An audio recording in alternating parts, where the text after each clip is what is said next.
जय हिंद साथियों, मैं Abhay Singh, ASV physical group Bhopal. और आज हमारे बीच है पिंकी एंड पीयूष, और दोनों का जो है मेडिकल यहाँ पर क्लियर हुआ है। दोनों को बहुत बहुत बधाई व शुभकामनाएं। मध्य प्रदेश पुलिस का जो है यहाँ पर मेडिकल जारी है। और क्या कुछ प्रोसीजर है मेडिकल का, पहले दिन इनका मेडिकल था, कैसा रहा मेडिकल शुरुआत से समझेंगे।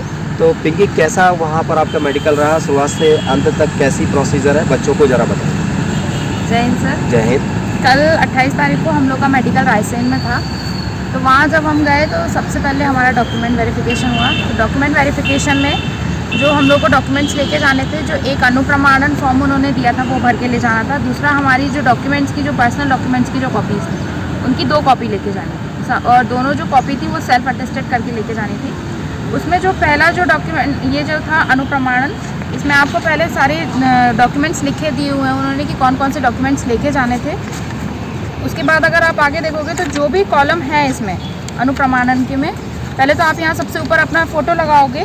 फ़ोटो लगाने के बाद ये सारे कॉलम्स आपको भरने हैं। और ये जो कॉलम्स यहाँ छूटे हुए हैं, ये कोई भी कॉलम नहीं छोड़ना है। अगर यहाँ पे जैसे अगर पाकिस्तान के निवासी आपने छोड़ा हुआ है तो नहीं डाल दीजिए। और अगर 5 साल में आपने कहीं पे भी अपना स्थानांतरण नहीं हुआ है आपका, तो वहाँ पे भी आप नहीं डाल दीजिए। दूसरा, ये जो कॉलम है यहाँ पे, ये जो खाली छूटा है, अगर आप कहीं पे भी दूसरी जगह पे स्थानांतरित नहीं हुए हैं तो यहाँ पे आप नील कर दीजिएगा। उसके बाद ये सारे कॉलम जो हैं आपको फिल करने हैं, यहाँ पे नहीं कर दीजिएगा। अगर भारतीय है, हस्बैंड या वाइफ जो भी है तो डालिए, नहीं तो नील कर दीजिए या नहीं डाल दीजिए। आगे ये सारे फॉर्म, ये जो सारे कॉलम्स हैं आपको सब कॉलम फिल करने हैं। यहाँ पे ये जो कॉलम है, अगर आप कहीं पे भी किसी भी पद पे नहीं है, मतलब कोई किसी भी जॉब में नहीं है, तो इस कॉलम को भी आप यहाँ बीच में नील डाल दीजिएगा। आगे ये जो 12वें नंबर का ये जो कॉलम है, ये इसको भरना बहुत ज़रूरी है, ये कंपलसरी है। तो यहाँ अगर आपके खिलाफ़ कोई भी अपराध नहीं है तो आप इसमें नहीं कर दीजिएगा। और अगर है तो आपको उसकी पूरी डिटेल देनी पड़ेगी और उसकी एक कॉपी आपको या तो पुलिस स्टेशन या अगर कोर्ट में केस है तो उसकी एक कॉपी आपको यहाँ लगानी पड़ेगी। उसके बाद आप यहाँ आएंगे तो यहाँ आपके साइन, सिग्नेचर वगैरह सारी चीज़ें होंगी। 2 आपके मोहल्ले के जो लोग हैं, जो आपके जान पहचान के हैं, उनके नाम लिखने हैं आपको, वहाँ उनके नाम लिख के देना है।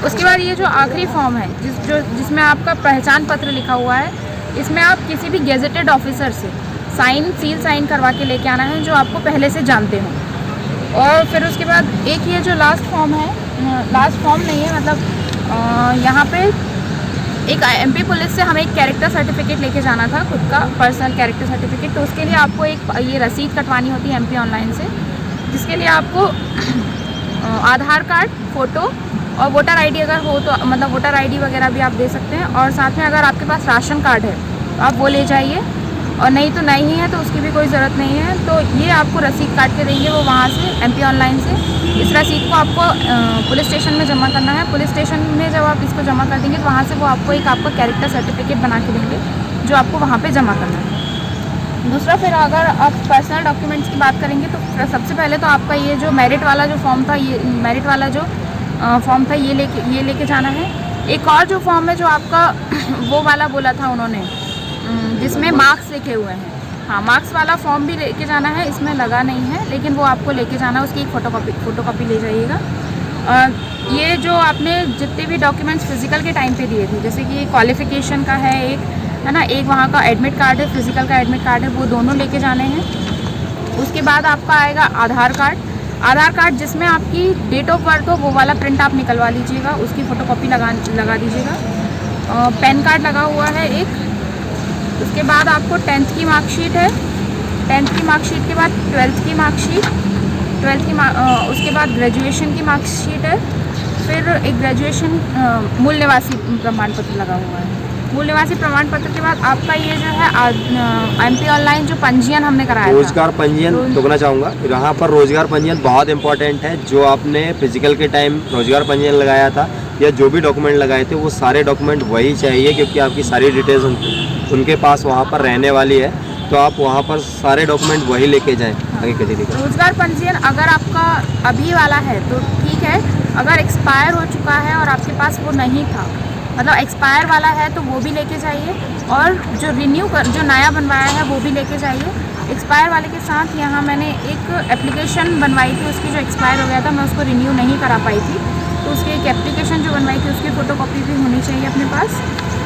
उसके बाद अगर आपका जो भी वो है जाति प्रमाण पत्र है, अगर EWS है तो EWS के सर्टिफिकेट, OBC, SC, ST जो भी आपके सर्टिफिकेट्स हैं वो सारे सर्टिफिकेट्स आपको लेके जाने हैं। बाकी इतना ही है डॉक्यूमेंट्स में। हाँ, डॉक्यूमेंट्स में ये सारी चीज़ें हैं। जैसे कि आपने समझा, सारे डॉक्यूमेंट पिंकी ने यहाँ एक्सप्लेन किए हुए हैं। यदि इस प्रकार की आपके पास सभी डॉक्यूमेंट है तो कोई डरने की ज़रूरत नहीं है। यदि नहीं है तो तैयारी कर लें। आगे हम समझेंगे पिंकी से कैसा क्या प्रोसीजर है, आपको कहाँ पहुँचना है। हम लोग का जो मेडिकल हुआ था रायसेन के डिस्ट्रिक्ट हॉस्पिटल में हुआ था। तो वहाँ पे जो हम लोग गए, सबसे पहले हमारी एक पर्ची कटी थी 10 रुपये की। उसके बाद हमने एक रसीद कटवाई थी 50 रुपये की एक्सरे के लिए। तो एक्सरे हुआ। एक्सरे के बाद उन्होंने रिपोर्ट हमें वहीं दे दी थी, एक्सरे वाली जो थी। फिर उसके बाद जो है उन्होंने हमारा ब्लड टेस्ट और यूरिन टेस्ट कराया था। उसके लिए एक पर्ची कटती है आपकी, वो फ्री होती है, उसमें कोई चार्जेस नहीं लगते। तो ब्लड टेस्ट और यूरिन टेस्ट हो गया था। उसके बाद ECG हुआ था। गर्ल्स को जो है एक गायनोकोलॉजिस्ट के पास भेज दिया गया था क्योंकि उनके वहाँ भी कुछ टेस्ट वगैरह होने थे। उसके बाद आई टेस्ट हुआ। आई टेस्ट के बाद आपके हाइट, वेट और नॉकनी, फ्लैट फुट वगैरह चेक हुए। उसके लिए आपको एक और आपकी लास्ट में 100 रुपये की पर्ची कटनी थी, जो रसीद कटनी थी, जो आपको वहाँ पे नहीं देनी थी। बाकी की जो दो रसीदें थी वो आपकी वहीं पे जमा हो जाएंगी और जो 100 रुपये वाली जो रसीद थी वो आपको वापस दे दी जाएगी। और उसके बाद हाइट और वेट होने के बाद वहीं पे एक बोर्ड मीटिंग बैठी थी सारे डॉक्टर्स की, जहाँ पे उन्होंने सारे जो रिजल्ट्स थे उनको टैली किया और उसके बाद आपके सील और साइन करके आपको जो है वो जो हमारे जो रिज़ल्ट थे वो वहीं पे जो वहाँ के DSP सर थे उनको दे दिए थे उन्होंने। उसके बाद लास्ट में DSP सर ने हमको जाने के लिए बोल दिया क्योंकि उन्होंने बोला था कि अब आपका जो मेडिकल है वो हो चुका है। अब जब भी आप रिज़ल्ट आएगा, मतलब जो भी फाइनल रिज़ल्ट होगा उसका वो आपको पता चल जाएगा या फिर कॉल लेटर जो है वो आपके घर पहुँच जाएगा डायरेक्ट। तो ये थी पूरी प्रोसीजर जो बहुत आराम से हो गई, तो किसी को भी घबराने की ज़रूरत नहीं है। और वैसे भी सर ने हमारा जो मेडिकल था वो पहले एक डेमो हमें दे चुके थे कि कैसे क्या होगा क्या नहीं होगा। उसकी वीडियो भी आप लोग शायद देख चुके होंगे।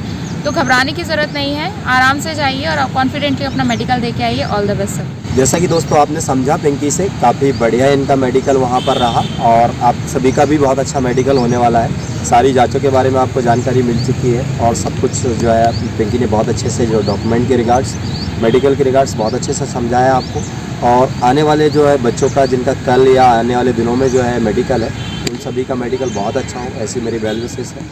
जय हिंद साहब।